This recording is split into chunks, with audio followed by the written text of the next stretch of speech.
Rubbish কথা বলবেন না। আমি কিচ্ছু রাবিশ বলছি না। অবশ্যই রাবিশ কথা বলছেন। না, অবশ্যই রাবিশ কথা বলছেন আপনি। পুলিশের দায়িত্ব কিন্তু পুলিশ তো বুক চিতিয়ে রাখা একজন শিক্ষার্থীকে, সাধারণ শিক্ষার্থী আবু সাইদকে গুলিও করে। পুলিশ অবশ্যই, পুলিশের অধিকার আছে তাদেরকে গুলি করে মেরে ফেলা, অবশ্যই আছে। সম্প্রতি সামাজিক যোগাযোগ মাধ্যমগুলোতে ভাইরাল হয়েছে এক উপস্থাপিকা।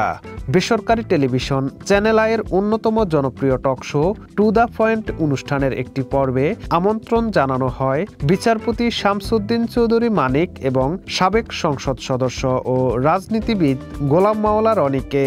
অনুষ্ঠানের এক পর্যায়ে উপস্থাপিকার উপর ক্ষেপে যান অতিথি বিচারপতি শামসুদ্দিন চৌধুরী মানিক।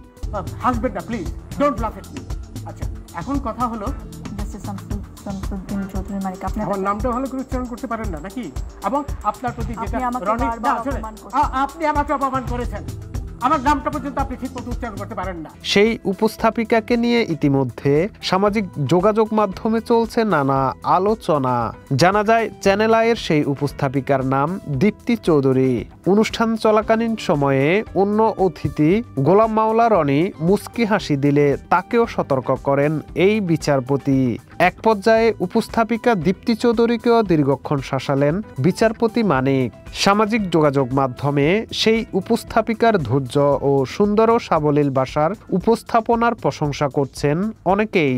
সেখানে তাকে প্রশংসায় ভাসাচ্ছেন নেটিজেনরা। আমাকে বলতে দেন please, please let me speak. সেদিন অনুষ্ঠান চলাকালীন সময়ে এক পর্যায়ে উত্তেজিত হয়ে যান বিচারপতি শামসুদ্দিন চৌধুরী মানিক। এক পর্যায়ে তিনি উপস্থাপিকাকে রাবিশ কথা বলবেন না বলে হুঁশিয়ারিও প্রদান করেন। রাবিশ কথা বলবেন না। আমি কিচ্ছু রাবিশ বলছি না। অবশ্যই রাবিশ কথা বলছেন। অবশ্যই রাবিশ কথা বলছেন আপনি। পুলিশের দায়িত্ব কিন্তু, পুলিশ তো বুক চিতিয়ে রাখা একজন শিক্ষার্থীকে, সাধারণ শিক্ষার্থী আবু সাইদকে গুলিও করে। পুলিশ অবশ্যই, পুলিশের অধিকার আছে তাদেরকে গুলি করে মেরে ফেলা, অবশ্যই আছে। যারা আপনি কি আবু সাইদের মৃত্যুর ঘটনা দেখেছেন? আমি পুরোটাই দেখেছি, পুরো ভিডিও দেখেছেন? তারা আবু সাইদের হাতে আমাকে বলতে দেন। এ সময় উপস্থাপিকা খুবই ঠান্ডা মাথায় ধৈর্য সহকারে অনুষ্ঠান চালিয়ে যান এবং অতিথিকে উত্তেজিত না হওয়ার আহ্বান করেন। উপস্থাপিকার এমন বিচক্ষণতা ও পরিস্থিতি সামলে নেয়ার জন্য অনেকেই প্রশংসায় ভাসাচ্ছেন তাকে। তার হাতে লাঠি ছোটা ছিল, আমি নিজে দেখেছি। লাঠি দিয়ে সে মেরে আপনি শুনেন, আপনি